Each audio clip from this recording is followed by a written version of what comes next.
Isn't that illegal? Atheism can be a bit negative sometimes, so I've got something to cheer you up. Unfortunately, I'm going to start with the same old shit. The good news is, there is no God. Okay, that's that out of the way. That's not very original, and it's obviously, to some people, that's depressing. Because if there is no God, you don't get to meet God. That means you don't get your own cloud in heaven. You don't get some nice wings to float around on. But there are some things, some great things, that having no heaven and no hell can do for you. Number one, this is the most important of all. Once you're dead, once you are gone, you won't have to listen to gospel music ever again. All that hallelujah shit will be over and done with for good once you die. No more singing. Number two, when you die, you won't have to listen to Christians going on and on about God anymore. Because obviously, if you go to heaven, they're going to be on about him all the fucking time. God did this, God did that, he's just over there now, he's coming for a visit later on. Did you see him? He was over there. He's come round, he's on his rounds. No more of that. No going to heaven. None of that.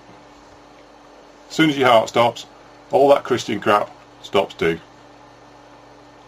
Because death, this is my philosophy on death, death is like the quiet moment just after you do a loud fart in the elevator. For a split second, time stops. Can you hear it? It all goes quiet. That's how quiet death is. Another advantage of having no God. You won't be living in a place where smoking, drinking and sex are banned. Now, do you really want to go to a place like that? No fatty foods, no unhealthy diet. Do you know what that means? That means no pizza, no Jack Daniels, no vodka, no beer. No beer. How could there be a hell worse than a place with no beer? Anyway, someone like God will never let you drink so much beer it was leaking out of your ears before you stagger home and spew it all over the toilet. Ralph and Huey,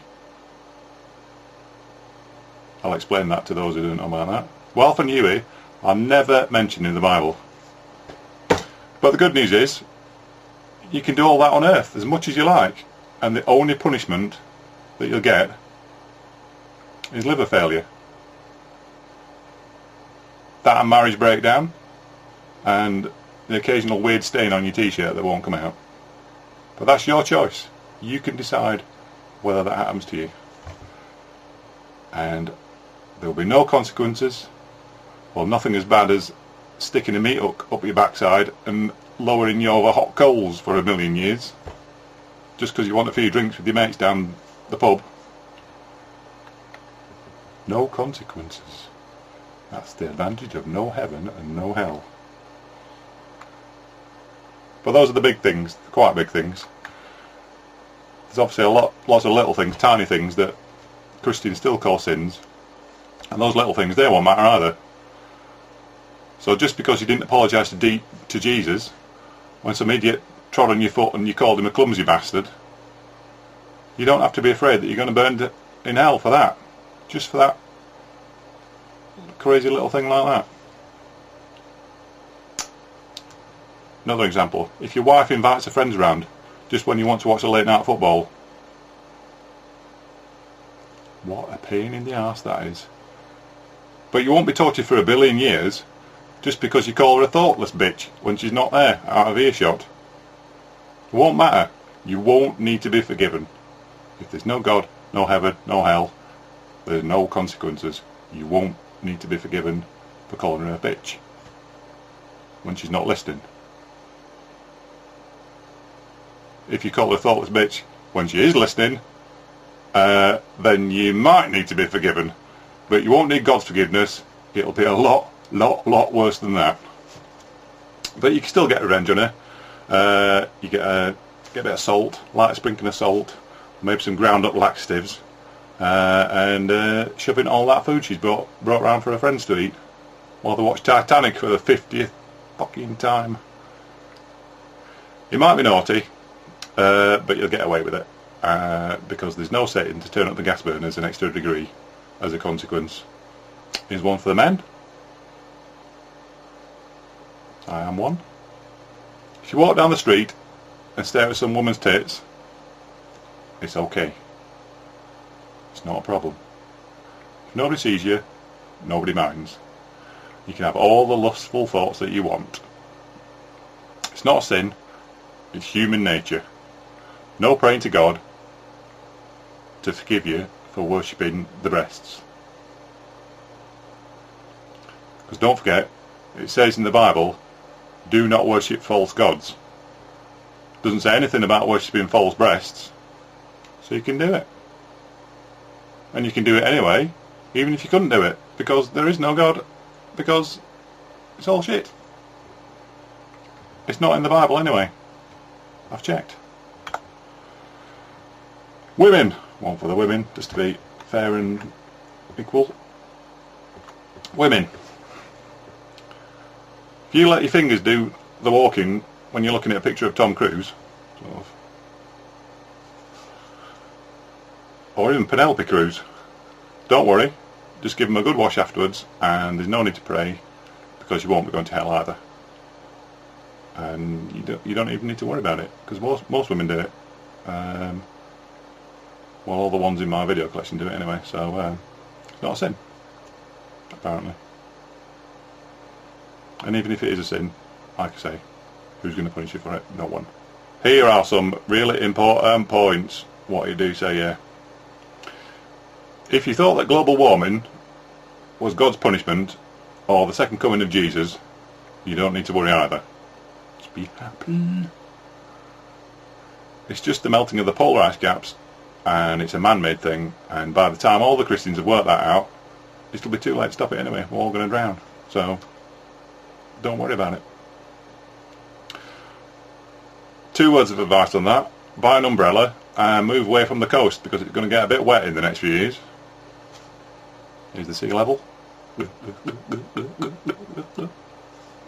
Or it could get hot. Or it might. Or both. Hot and wet. Just as bad. Global warming is a bit weird, that. Nobody can explain it. Number 2. Tsunamis and earthquakes. They're natural. They're not brought on by God. So move away from the earthquake zones. That's my top tip for today. San Andreas fault, it's due for a big one any time now. And it's not the final judgment. It's not Jesus come back to destroy the earth and take all his friends away with him. It's just tectonic plates moving around. That's science. I do science, me. Finally. It's not actually finally, because there's quite a big paragraph below it, but we'll get in there. If you're a bit worried that although you believe in God, you might have believed in the wrong God, don't worry, all gods are the same. They aren't there.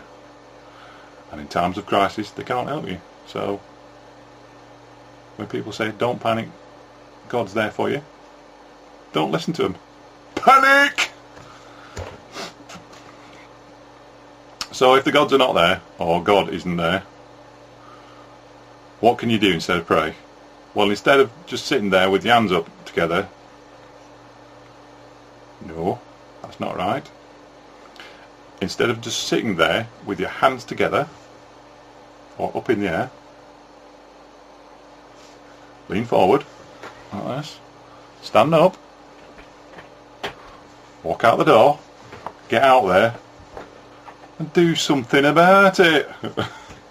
You only get one life. There's no afterlife. So even though you're not going to burn in hell, you won't get rewarded in heaven either. So make the most of your life. It's all you've got, but you can do a lot with it if you try. So just be happy, like me. Because if you don't, you've only got yourself to blame. Except if you got cancer, of course. That's not your fault. It's a bit of a downer, that is. Isn't that illegal? Censor your kids' ideas. Censor your child's inspiration. Censor all that. Expect a really heavy return spring, because you know what? That kid's going to turn her on you, and you're never, ever going to have a part of his life again. Casting off the chains of the world. But enough about me.